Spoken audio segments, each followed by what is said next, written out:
바랍니다. 한번 인사하겠습니다. 큰 은혜 받으시기 바랍니다. 감사합니다. 지난주로 이제 우리 야고보서 강해를 마무리하고 우리 한 몇 차례에 걸쳐서 교회의 공동체성이라는 주제를 가지고 말씀을 좀 나누고자 합니다. 잘 아시는 것처럼 주님의 몸된 교회는 공동체로 존재하고 있습니다.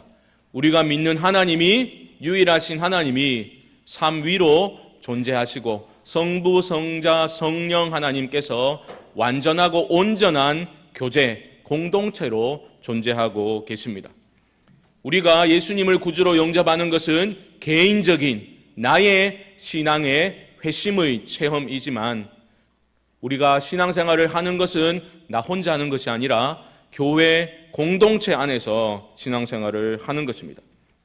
오늘날은 개인주의적인 성향이 너무나 강해서 그렇게 행동하는 것이 지극히 당연한 것으로 받아들여지고 있어서 이 공동체성이 사실은 약화되고 있는 그러한 실정입니다. 그래서 큰 교회들이 여러 가지 좋은 장점도 있겠지만 그것을 선호하는 이유 중에 하나가 익명성이 보장되기 때문이기도 하다라는 것 여러분 어느 정도 동의를 하실 겁니다.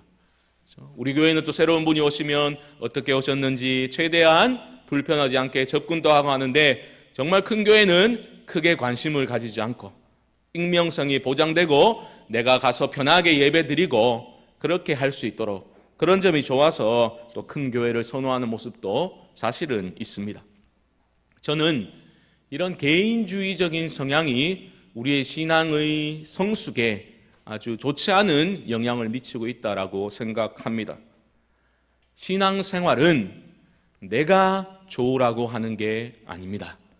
이 단순한 진리를 우리가 바로 알아들어야 돼요. 교회도 우리 교회가 좋으면 끝이지 그렇게 함부로 말하면 안 됩니다. 개인도 교회도 하나님이 좋아하셔야 되는 거예요. 하나님이 기뻐하시는 교회가 되어야 하는 겁니다. 그런데 오늘날 교회가 워낙 많다 보니 또 교인이 소중하다 보니 그죠? 소위 좀 과하게 말씀드리면 교인 쟁탈전 벌이지 않습니까? 그러니까 조금만 우리는 교회에서 어려운 일을 당하게 되면 너무 쉽게 자기 중심적으로 판단해버리는 일이 허다합니다. 그럴 때 야 이거 왜 그러시냐고 달래고 물론 필요하겠죠. 하지만 정말 교회가 무엇인지를 교회의 본질을 망각한 채 자기 중심성에 사로잡혀가지고 그렇게만 하는 것을 덮는다고 봉합한다고 교회가 건강해지는 것은 아닙니다. 우리가 교회의 공동체성이라는 주제를 가지고 함께 하나님의 말씀을 나눌 때에 어느새 어느 순간 내 안에 혹시라도 자기 중심적인 관점에서 공동체를 판단하고 바라보는 그러한 모습이 있다면 하나님의 은혜 가운데 돌이킬 수 있는 그러한 시간이 될 수 있기를 주님의 이름으로 축복합니다. 교회는 공동체다. 첫 번째 시간 우리는 고린도 교회 안에서 일어난 분쟁의 모습을 통해서 교회의 공동체성의 핵심이 무엇인지를 한번 살펴보고자 합니다. 이 땅에 존재하는 교회들 중에 문제 없는 교회는 없습니다. 여러분 문제 없는 교회는 이 땅에 존재하지 않습니다. 왜 그렇습니까? 교회는 죄인들이 모인 곳이기 때문입니다. 의롭다 칭함을 받은 죄인들이 모인 곳이 교회이기 때문에 교회는 문제가 끊이지 않습니다. 어떤 분들은 그러니까 교회는 좀 초대교회로 돌아가야 된다 막 이렇게 외치는 분들이 계신데 그 마음의 아픔과 안타까움은 공감하지만 그 말 또한 정확한 말은 아닌 겁니다. 초대교회는 문제가 더 많았어요. 초대교회는 문제가 훨씬 더 심각한 문제들이 많이 존재하고 있었습니다. 오늘 고린도 교회, 우리가 살펴볼 고린도 교회도 문제가 심각하였습니다. 18절 말씀에서 바울은 이렇게 말하죠. 교회에 모일 때에 너희 중에 무엇이 있다함을 듣고 분쟁이 있다함을 듣고 초대교회인 고린도 교회 안에도 문제가 있었습니다. 사소한 분쟁이 아니라 아주 심각한 분열의 양상을 보여주었습니다. 사실 서신을 시작하면서 1장부터 4장까지 바울이 계속해서 무엇을 다루었습니까? 교회 안에서 특정 지도자들을 둘러싸고 분파가 형성된 문제, 그것을 다루었지 않습니까? 교회 안에서 나는 게바파다, 나는 아볼로파다, 나는 바울파다, 다 필요 없다, 나는 그리스도파다. 4분 오열되어 가지고 교회의 공동체성이 깨어질 위기를 처하게 된 겁니다. 그런 문제만 있었던 것이 아닙니다. 오늘 본문에서는 다른 문제가 또 일어났는데, 그 문제는 무엇을 둘러싸고 일어나게 되었습니까? 주의 만찬. 지난 주일에 우리가 성찬식을 행했지 않습니까? 성찬식을 둘러싸고 교회 안에 분쟁이 발생했다라는 겁니다. 자신이 개척한 고린도 교회, 그 안에 이러한 심각한 문제가 일어나자 바울은 지금 목양적인 목사로서, 목회자로서 자신의 답변을, 해결책을 제시하고자 노력하고 있는 것입니다. 먼저 문제가 무엇인지를 좀 더 정확히 들여다봐야 되겠지요. 17절 말씀, 바울이 이렇게 책망합니다. 내가 명하는 이 일에 너희를 칭찬하지 아니하나니 이는 너희의 모임이 유익이 못되고 도리어 해로움이라.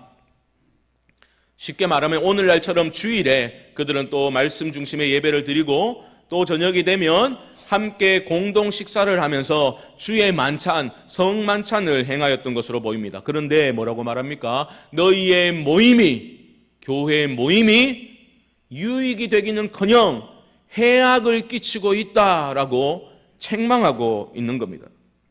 도대체 모임에 무슨 일이 일어났길래 바울이 이렇게 열을 내고 있는 겁니까?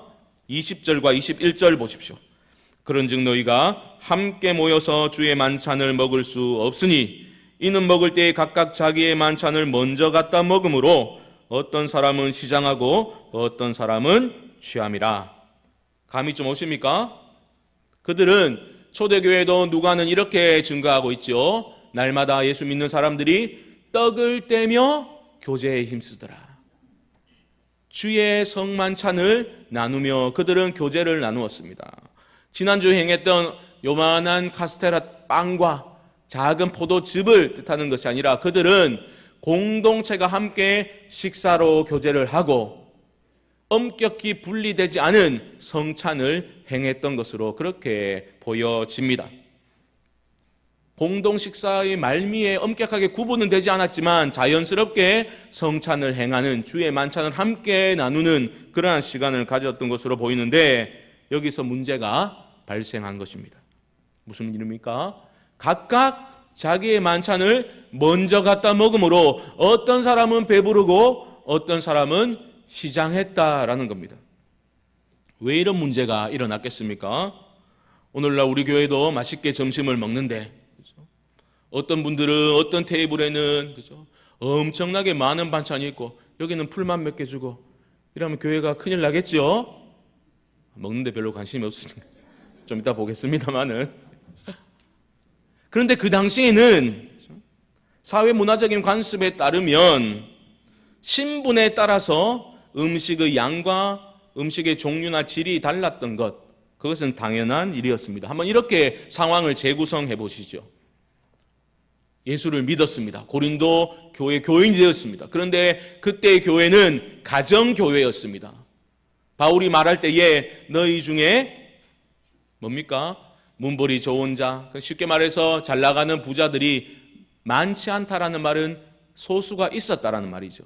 그들 중에 어떤 부자 성도가 자신의 집을 예배의 장소로 오픈하는 겁니다. 우리 교회를 예배 처소로 씁시다. 예배의 장소만 제공할 뿐만 아니라 이렇게 공동체의 식사와 주의 만찬을 할 수 있도록 큰 음식들을 준비하는 거죠.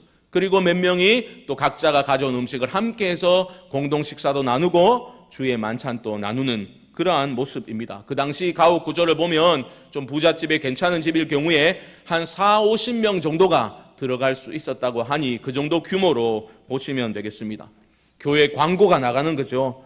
부자니까 이름을 김 완전 부자 성도님 댁에서 오늘 저녁에 6시에 모임이 있습니다. 광고가 나가는 거죠. 시간 맞춰서 오십시오. 그런데 그 당시 부자들은 뭡니까? 머리를 많이 쓰거나 열심히 일해야 부자가 되는 게 아니었죠. 날 때부터 부자들이죠. 그러니까 별로 할 일이 없었습니다. 6시도 안 됐는데 벌써부터 준비해가지고 그 자리에 가게 됩니다. 다 부자들은 끼리끼리 친구들이니까. 여러분, 이야기를 부자 성도들이 먼저 모여서 많은 이야기들을 나눕니다. 말을 많이 하면 어떻게 됩니까? 배가 고프지요. 말을 많이 하면 배가 고파집니다. 그러니까 누가 이런 제안을 하는 거죠. 이제 우리 먼저 슬슬 우리끼리 먼저 시작하시죠. 이런 제안을 해버린 겁니다. 그래서 뭡니까? 각각 자기의 만찬을 먼저 갖다 먹음으로, 좀 이해가 되시죠? 그렇게 시작해서 그들은 그들만의 만찬을 해버린 겁니다.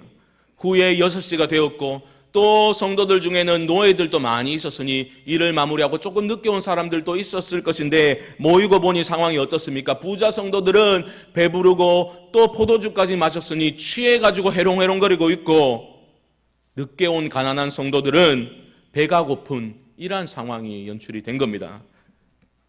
아주 이 문제 때문에 교회에 분쟁이 일어나게 된 겁니다. 이 말을 듣고 바울은 둘 다 달래려고 애를 쓰지 않습니다. 20절 보십시오. 그런즉 너희가 함께 모여서 주의 만찬을 먹을 수 없으니, 이 말의 좀 직역을 하면 너희가 먹는 만찬은 주의 만찬이 아니다라는 뜻이에요. 너희가 주의 만찬이라고 모였는데 주의 만찬이 아니다라고 부정하고 있는 겁니다. 강력한 책망의 표현입니다. 주의 만찬 될 수가 없다고 말하고 있는 겁니다. 그들을 책망하면서 뭐라고 말합니까? 22절 보시죠. 너희가 먹고 마실 집이 없느냐? 너희가 하나님의 교회를 업신여기고 빈궁한 자들을 부끄럽게 하느냐? 여러분 잘 보십시오. 왜 빈궁한 사람들, 가난한 사람들을 왜 부끄럽게 하는데? 라고 책망하는 게 아니라 가장 먼저 뭐라고 말합니까? 너희가 하나님의 교회를 업신여기고 있다. 그들의 행동은 교회의 정체성을 와해시켜버리는 하나님의 교회를 업신여기는 행동이었다라는 겁니다. 여러분, 우리가 어떤 종교적인 이름으로 어떤 예수님의 이름을 걸고 특정 행위를 한다고 해서 그 행위 자체가 자동적으로 거룩한 행위가 되는 것은 아닙니다. 하나님은 우리의 마음의 중심을 꿰뚫어 보고 계시죠. 우리의 동기를 살피시는 분이십니다. 뭐 꼭 그렇다고 교회 봉사를 할 때 공포심에 사로잡혀가지고 하시라는 뜻은 아닙니다. 내가 이번 주간에 돌아보니까 엄한 짓도 많이 하고 잘못한 게 많은 것 같은데 찬양하려고 마이크 잡으려다가 감전되는 거 아이가 하면서 막 그렇게 공포심에 사로잡힐 필요는 없어요. 그런 뜻이 아니라 가장 거룩한 성만찬도, 주님이 제정하신 성만찬도 세상적인 방식으로 인간적인 생각으로 그냥 해버리면 가장 악취나는 죽은 의식으로 변질되고야 만다라는 것을 우리가 무겁게 받아야 되는 겁니다. 우리가 행하는 모든 봉사와 우리의 교회의 모임, 모든 모임들이 하나님을 기쁘시게 하는 순전한 마음과 믿음으로 행할 수 있게 되기를 주님의 이름으로 축복합니다. 그런데 부자 성도들 입장에서 생각해 보면 마음이 좀 서운할 것 같아요. 왜 그렇습니까? 그들이 특별히 해서는 안 될 짓을 한 것은 아니거든요. 그 당시 사회 문화적 관습에 따르면 그들의 행동은 지극히 자연스러운 것이었습니다. 그런데 세상에서는 당연한 일이 교회에서는 당연하게 여겨지면 안 된다는 것을 기억해야 되는 거죠. 초대교회는 사회 문화적인 관습을 완전히 거부하지는 않았지만 그렇다고 그대로 답습하지도 않았다라는 겁니다. 더 정확히 말하면 초대교회는 사회 변혁적인 공동체였습니다. 사도 바울의 선포를 들어보십시오. 너희는 유대인이나 헬라인이나 종이나 자유인이나 남자나 여자나 다 그리스도 예수 안에서 하나이니라. 우리는 당연한 거 아니가? 이렇게 받아들이지만 그 당시에 이 선언이야말로 급진적인 선언이 아닐 수 없습니다. 그리스도 안에서 어떻게 종과 노예가 하나가 될 수 있습니까? 그 당시에는 말도 안 되는 이야기라고요. 그런데 그렇게 선언하고 있는 겁니다. 왜 그렇습니까? 바울이 믿는, 우리가 믿는 주님이 그런 분이셨기 때문입니다. 주님이야말로 얼마나 급진적인 분이셨습니까? 성만찬의 배경이라고 할 수 있는 자신의 죽음이 임박했음을 아시고 제자들과 함께 마지막 만찬을 나누시면서 우리 주님이 갑자기 대야에 물을 떠다가 무엇을 하셨습니까? 제자들의 발을 씻어주셨죠. 말도 안 되는 겁니다. 이런 급진적인 행동이 없는 거예요. 그 당시 발은 누가 씻겨주는 겁니까? 노예가 하는 일이었어요. 아무리 제자가 스승을 존경하더라도 스승의 발만큼은 씻어주지 않았습니다. 그런데 스승이 제자들의 발을 씻어주기 시작하신 겁니다. 너희도 이렇게 서로 사랑하며 섬기라고, 그렇게 주님은 급진적인 사랑을 표현하신 겁니다. 물로 제자들의 발을 씻어주신 주님은 자신의 피로 우리의 죄를 씻어주신 줄 믿습니다. 이야말로 급진적인 행동이 아니고 무엇이겠습니까? 그래서 교회는 세상의 방식을 쫓지 않는, 세상이 줄 수도 알 수 없는 평안을 누릴 뿐만 아니라 세상에 대한 대안적인 공동체인 것입니다. 세상에서 당연하게 여겨지는 것들이 교회에서는 당연히 여겨지면 안 되는 겁니다. 세상의 분류법에 따라서 사람들을 분류해 놓고 그 기준에 따라서 사람을 높이고 낮추면 교회가 교회될 수 없는 겁니다. 더구나 주의 만찬을 둘러싸고 그렇게 하면 안 되는 거지요. 주의 만찬의 본질이 뭡니까? 자막이 준비되었을 텐데요. 고린도전서 10장 16절과 17절입니다. 우리 함께 한번 읽어봅니다. 시작. 우리가 축복하는 바 축복의 자는 그리스도의 피에 참여함이 아니며 우리가 떼는 떡은 그리스도의 몸에 참여함이 아니냐. 떡이 하나요 많은 우리가 한 몸이니 이는 우리가 다 한 떡에 참여함이라. 아멘. 우리가 한 떡, 한 잔에 참여한다라는 것은 성도들이 한 몸이다라는 것을 상징하고 있는 겁니다. 그런데 부자 성도들은 자신들이 그렇게 세상에서 하던 대로 교회가 한 몸임을 망각하고 마음대로 행해버림으로써 주의 만찬을 변질시켜 버린 겁니다. 결과가 뭡니까? 29절에서 이렇게 말하지요. 주의 몸을 분별하지 못하고 먹고 마시는 자는 자기의 죄를 먹고 마시는 것이니라. 여기서 죄를 먹고 마신다라는 것은 심판을 먹고 마신다라는 의미입니다. 우리가 좀 더 깊이 들어가서 봐야 될 부분은 교회에 문제가 있었습니다. 분쟁과 분열이 있었습니다. 이것을 바울이 해결해야 되는데 어떤 근거에 어디에다 대고 호소하고 있는지를 우리는 봐야 되겠지요.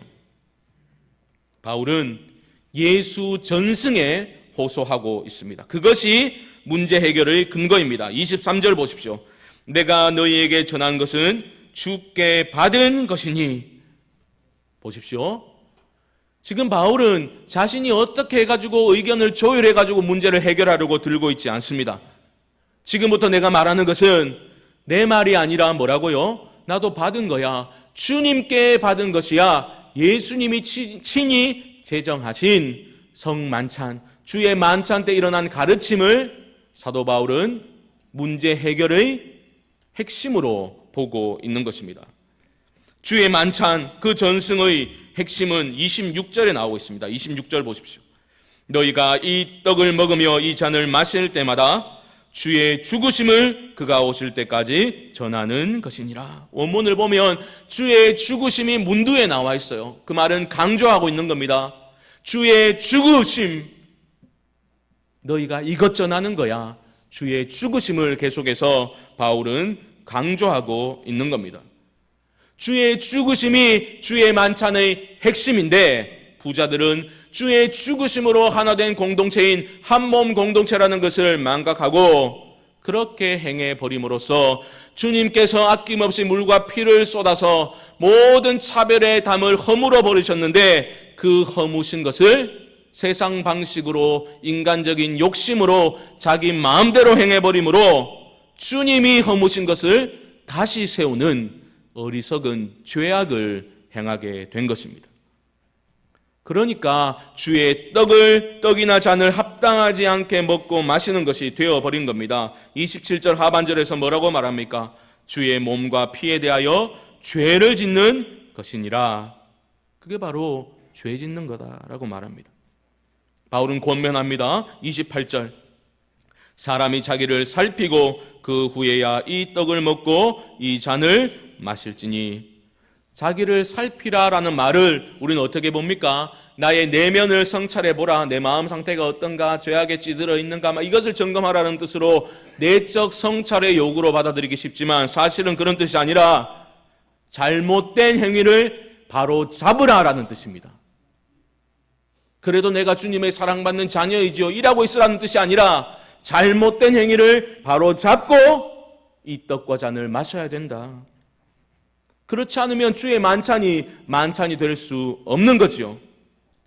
주의 몸을 분별하지 않고 해서 주의 몸을 분별한다라는 것은 그들이 받게 되는 떡, 그것을 의미하는 것뿐만이 아니라 그것을 넘어서서 주의 몸을 분별하지 못한다는 말은 그리스도의 몸된 교회 공동체를 고려하지 않고 마음에 품지 않고 이기적으로 행하는 그러한 모습으로 주의 만찬에 행한다면 그 사람은 자기의 심판을 먹고 마시게 되는 것이다. 무서운 말을 하고 있는 겁니다.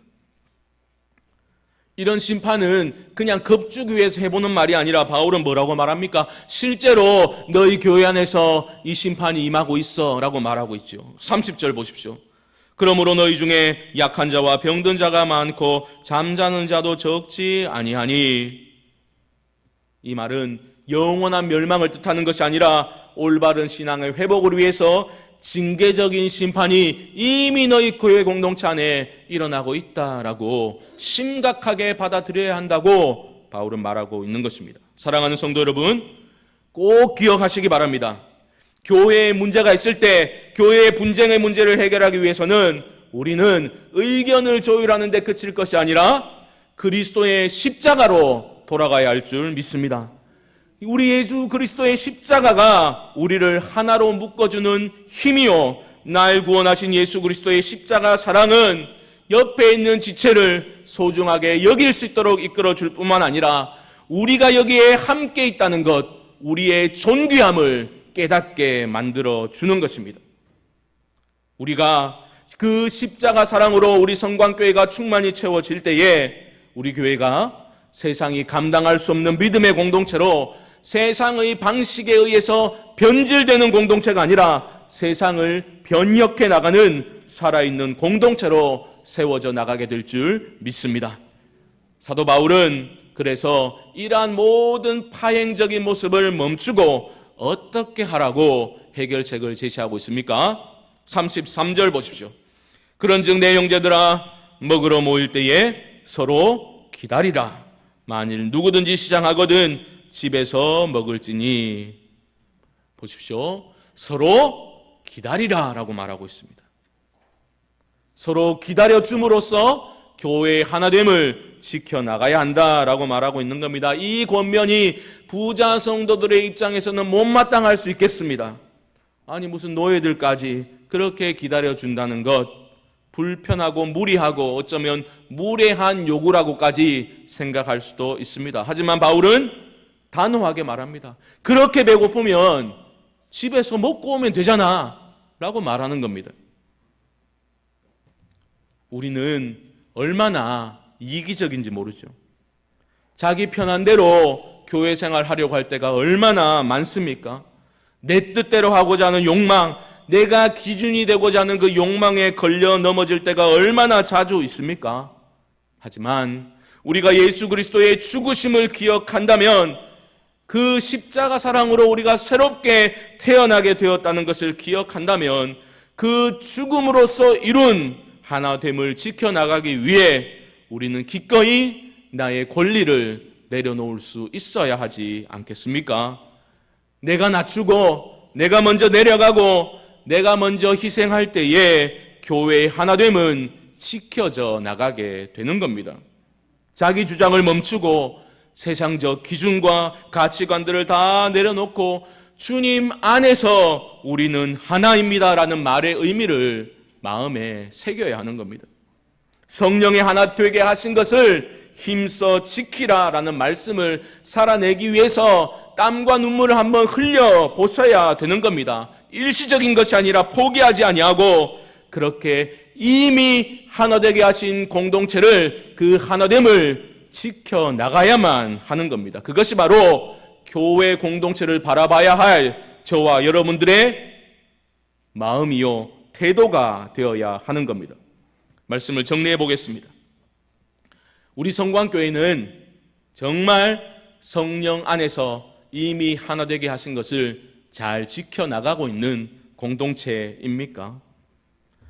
우리는 예수 그리스도의 그 십자가의 죽으심이라는 자기 비하와 자기 희생, 그리고 이 아름다운 세상에서 가장 아름다운 모순인 십자가 사랑이 중심이 된 공동체입니까?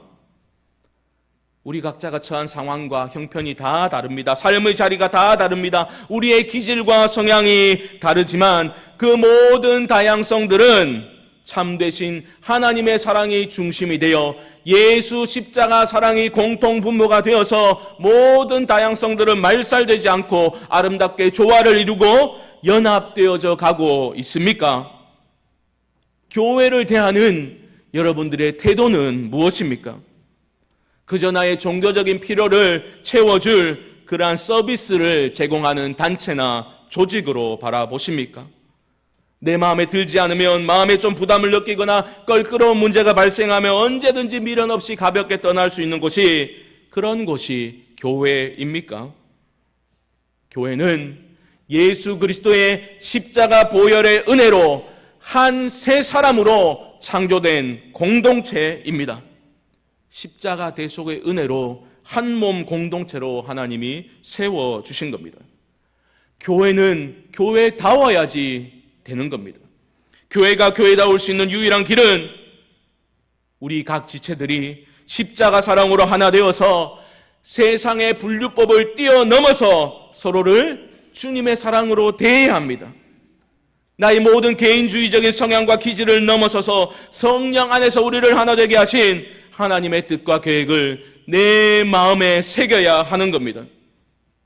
우리 주님 다시 오실 때까지, 그때까지 우리 성광교회는 세상의 방식을 거스르고 주님의 십자가를 기억하며 어려움과 문제가 있을 때에 주님의 십자가를 바라보고 돌아가는, 십자가를 기억하는 공동체가 되어서 주님의 그 십자가를 기억하며 우리의 땀과 눈물로 주님의 몸된 교회를 아름답게 세워 나갈 수 있는 그러한 참된 공동체로 존재할 수 있게 되기를 주님의 이름으로 간절히 축원드립니다. 말씀을 기억하며